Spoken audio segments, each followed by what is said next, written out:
साथियों नमस्कार। Educate, agitate, organise, ये प्रसिद्ध जो स्लोगन है उस शख्स के बारे में आज हम इतिहास के कुछ अतीत पन्नों से निकालकर आप सबों से साझा करने जा रहे हैं अंबेडकर का 50वां जन्म दिवस के बारे में। जी हाँ, आप ठीक सुन रहे हैं, 50वां जन्म दिवस की मनाई गई बातों का। जब देश और दुनिया अंबेडकर की 135वीं जन्म दिवस की तैयारी में लगा है, वहीं हम अंबेडकर के 50वां जन्म दिवस की बातें आप सबों से साझा कर रहा हूँ। लाख कठिनाइयों और परेशानियों को झेलते हुए जब बाबा साहब अंबेडकर देश विदेश व अन्य संस्थानों से शिक्षा की ऊंची डिग्रियां हासिल कर निरंतर निस्वार्थ देश व समाज की सेवा में लगे हुए थे, देश विदेश के बुद्धिजीवी वर्ग, राजनेताओं व ब्रिटिश सरकार में भी बाबा साहब की प्रतिभा व नेतृत्व की ख्याति फैल चुकी थी। हिंदू महासभा, कांग्रेस व अन्य संगठनों ने अंबेडकर के खिलाफ कुछ अछूत नेताओं को खड़ा करते रहे थे। उन अछूत नेताओं में से MC राजा व राजभोग जो विरोधी थे, उन्हें भी जब वास्तविकता का पता चला तो वह बाबा साहब के प्रशंसकों के साथ आ गए। अछूतों की अलग अलग जातियों ने अब ज़्यादा समर्थन देने लगे थे। अछूतों, दलितों, पिछड़ों में एकता व अपने उद्धार की ललक बढ़ती जा रही थी और सभी को एहसास हो गया था कि बाबा साहब ही उनके एकमात्र ऐसे नेता हैं जो उनकी समस्याओं का राष्ट्रीय अंतर्राष्ट्रीय स्तर पर उठाने में सक्षम हैं। 14 अप्रैल 1942 का दिन नज़दीक आ रहा था, जो समता, समानता और न्याय के प्रतीक विचार रखने वाले बाबा साहब का जन्मदिन था।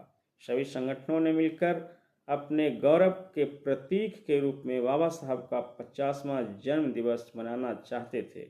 इसमें इंडिपेंडेंट लेबर पार्टी व बम्बई प्रांत के 50 से ज़्यादा अन्य संगठनों ने रजत जयंती मनाने का फैसला लिया। इतना ही नहीं, महाराष्ट्र के प्रगतिशील, सवर्ण, शिक्षित हिंदू का एक बड़ा वर्ग भी अंबेडकर का प्रशंसकों में से एक रहा है और आज भी है। इस 50वां जन्म दिवस के अवसर पर होने वाली सभाओं में स्वर्ण हिंदू भी वक्ता तथा श्रोता के रूप में शामिल रहे।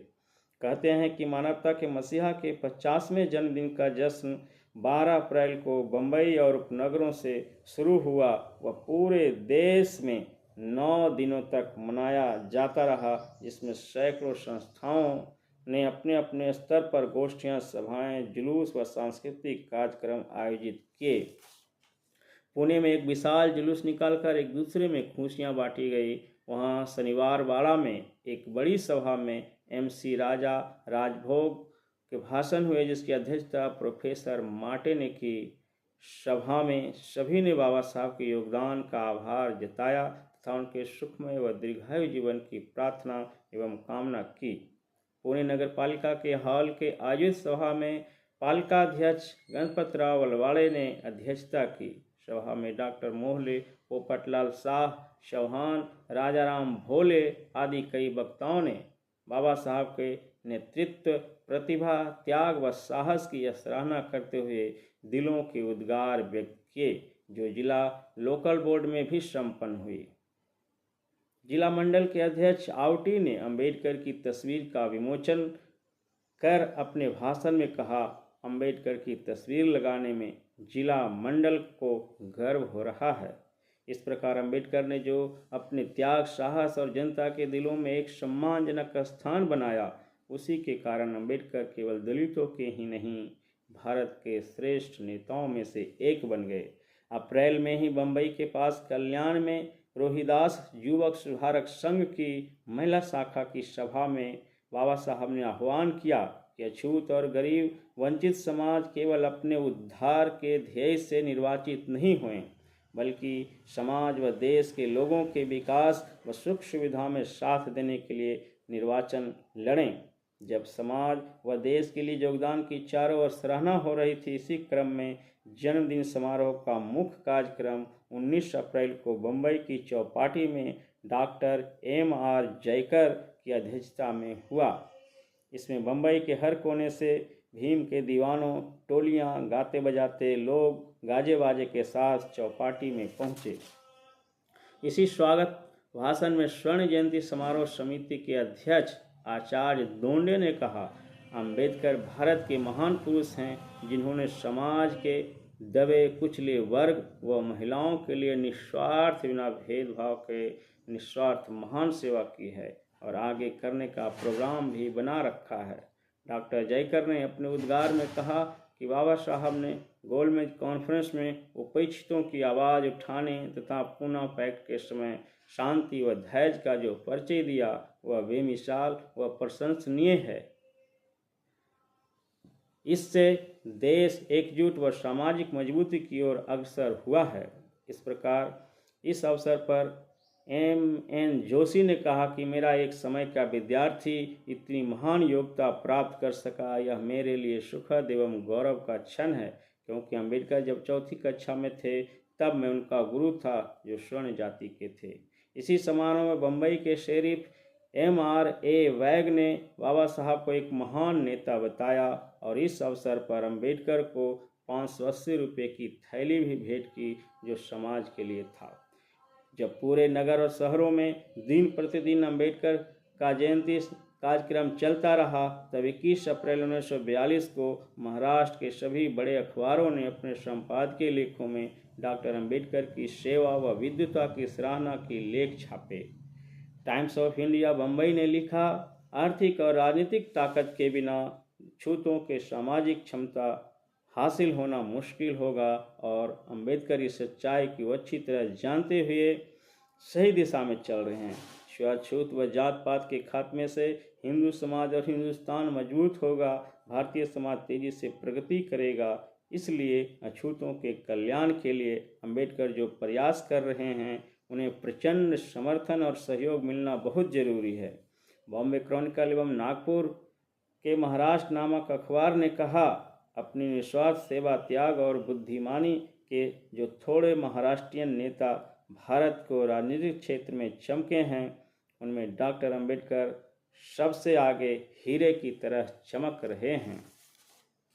पुणे के अखबार ज्ञान प्रकाश ने लिखा कि अंबेडकर का जीवन भारतीय लोगों के लिए एक महान आदर्श है। उन्होंने अपने स्वार्थ व सफलता के लिए समाज व राष्ट्र को कभी धोखा नहीं दिया और सरकार के सामने जनता के बीच हर मुद्दे पर निर्भीकता से विचार रखे। बम्बई के प्रभात मराठी दैनिक ने कहा, अंबेडकर आधुनिक भारत के क्रांतिकारी युग पुरुष हैं। दलितों वंचितों के उत्थान के लिए उनके द्वारा किए गए कार्यों की जितनी भी प्रशंसा की जाए कम है। ऐसा कार्य तो आज तक अन्य किसी ने किया ही नहीं। जन्मदिन की बधाई व आगे सफल जीवन की कामना करते हुए सावरकर ने संदेश प्रकाशित किया। उन्होंने लिखा, अंबेडकर का व्यक्तित्व, उनकी विद्वता, संगठन कौशलता, कुशल नेतृत्व का गुण आदि कई सद्गुणों के मिलन से वह आज देश के एक महान आधार स्तंभ बन गए हैं। गरीबों वंचितों में आत्मविश्वास और स्वाभिमान जगाने व उद्धार की चेतना पैदा करने में जो सफलता प्राप्त की है वह भारत की अमूल्य सेवा की है। उनका कार्य चिरस्थायी, दूरदर्शी, स्वदेशाभिमानी व मानवतावादी है। बम्बई प्रांतीय हिंदू सभा ने विशेष प्रस्ताव पारित करके डॉक्टर अंबेडकर का अभिवादन किया एवं अभिनंदन किया। बॉम्बे सेंटिनल अखबार के संपादक हार्निमन ने लिखा, डॉक्टर अंबेडकर का कार्य विश्व के जो लोग मानवीय हकों के लिए संघर्ष कर रहे हैं, आज़ादी की लड़ाई लड़ रहे हैं, उनके लिए और ख़ास तौर से भारत के लोगों के लिए सम्मानीय व प्रेरणादायक होगा। बाबा साहब की गोल्डन जयंती की समारोह की आखिरी सभा परेल बम्बई के कामगार मैदान में हुई। विशाल जनसभा को संबोधित करते हुए बाबा साहब ने विनम्रता से अनुरोध किया कि अब मेरा जन्मदिन मनाना बंद करो, क्योंकि मेरा यह मानना है कि जो समाज किसी मनुष्य को केवल परमात्मा बनाकर जयघोष करता है वह समाज विनाश के मार्ग पर चलने लग जाता है। उन्होंने आगे कहा कि कोई भी व्यक्ति प्राकृतिक अप्राकृतिक शक्ति नहीं बल्कि अपने अच्छे बुरे प्रयासों से ही आगे बढ़ता या गिरता है। नेता योग्य हो तो उनके प्रति आदर प्रकट करने में कोई हर्ज नहीं, लेकिन मनुष्य को परमात्मा बनाकर पूजना विनाश का मार्ग है। इसलिए मेरा अनुरोध है कि मेरा जन्मदिन मनाने की प्रथा बंद कर दी जाए। उन्होंने आगे कहा कि समाज में अभी तक सभी को बराबरी के दर्जा नहीं मिला, इसलिए संघर्ष जारी रहेगा। महाड़ व नासिक के आंदोलन इसी क्रम में सामाजिक बराबरी व स्वाभिमान के लिए किए गए संघर्ष लोगों की बराबरी का था। अंत में अपने ओजस्वी भाषण में बाबा साहब ने कहा, ब्रिटिश सरकार को चेतावनी देते हुए कहा कि अछूत समाज हर ऐसी योजना का कड़ा विरोध करेगा जिसमें उनके मानवीय अधिकारों को सुरक्षित व संरक्षित न किया गया हो। साथ ही हिंदू समाज को भी आगाह किया, यदि अछूतों को बराबरी का हक देने को तैयार हैं तो अछूत उनके हर संघर्ष को कंधे से कंधे मिलाकर साथ देगा। बाबा साहब की ख्याति भारत के प्रत्येक समाज व अखबार, पत्र पत्रिकाएं, जर्नल आदि में छपने व उनके कुशल नेतृत्व और विद्वता की बढ़ती लोकप्रियता देख वर्ष 1942 में जून के तीसरे सप्ताह भारत के वायसराय ने अपनी एग्जीक्यूटिव काउंसिल के सदस्यों में शामिल करने का फैसला किया, जिसमें 5 यूरोपीय व 14 भारतीय मंत्री बनाए गए। 2 जुलाई 1942 को अम्बेडकर को एग्जीक्यूटिव काउंसिल का सदस्य नियुक्त कर लेबर डिपार्टमेंट में लेबर मिनिस्टर बनाना एक अभूतपूर्व घटना थी। बाद में अम्बेडकर की मेहनतकश व मजदूरों की, किसानों की समस्याओं के प्रति विशेष ज्ञान व रुचि के कारण उन्हें श्रम विभाग, लेबर डिपार्टमेंट, PWD और माइंस डिपार्टमेंट आदि दिया गया।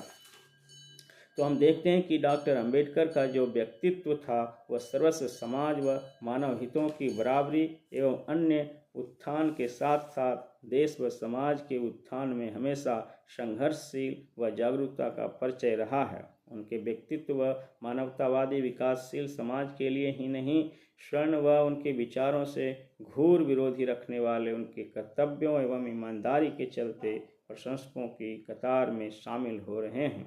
साथ ही साथ देखने को मिला कि ऐसे व्यक्तित्व वाले कद के मानव का पूरे अप्रैल महीना तक जयंती एवं कार्यक्रम चलते और चलाए जाते रहे हैं, पर आजकल जयंतियों में उनके विचारों और आदर्शों पर कम ज़्यादातर लोग अपने को नेता सुप्रीमो जैसा कद शामिल करने में लगे पाए जाते हैं। मैं देश के नौजवानों और अम्बेडकर के प्रशंसकों से अपील और निवेदन करना चाहता हूं कि जब भी कभी बाबा साहब की जयंती हो या अन्य किसी महापुरुषों की जयंतियां हों, उस दरमियान शहर में शोर शराबा करने वाले नॉइजी वॉइस और कर्कश आवाज़ वाले स्पीकरों के इस्तेमाल से बचें। सड़कों व गलियों में भीड़ भाड़ इकट्ठा एवं जाम होने वाली स्थितियों से बचें। किसी भी इमरजेंसी गाड़ी, एम्बुलेंस या अस्पतालों, सार्वजनिक भीड़ भाड़ वाले स्थानों में ज़्यादा भीड़ इकट्ठा न करें, जिससे वाहनों के यातायात में एवं ज़रूरतमंदों को रुकावटों का सामना करना पड़े। खुशी जाहिर करने या भेंट के रूप में किताबों का आदान प्रदान सर्वश्रेष्ठ गिफ्ट समझें। मानव कल्याण के हेतु रक्तदान शिविर या हॉस्पिटल में ज़रूरतमंद लोगों को फल दान एवं ज़रूरत की चीज़ें देकर सहायता करें। इस अवसर पर सार्वजनिक रूप से एक पेड़ या सभी एक एक पेड़ लगाने और पौधों को सुरक्षित रखने का संकल्प भी करें। सभागार में अच्छे कुशल नेतृत्व और साफ छवि वाले नेताओं, वक्ता, उद्योग धंधा में लगे लोगों एवं व्यक्तियों को अनुभव की विवेचना, अच्छे श्रोता बनकर सुनने का प्रयास करें। जय भीम, नमो बुद्धाय, जय संविधान। कहा जाता है, अगर किसी बच्चे को उपहार न दिया जाए तो वह कुछ देर तक रोएगा, परंतु शिक्षा व संस्कार न दिया जाए तो वह जीवन भर रोएगा। तो बच्चों, पैरों में पड़ी बेड़ियों को तोड़ना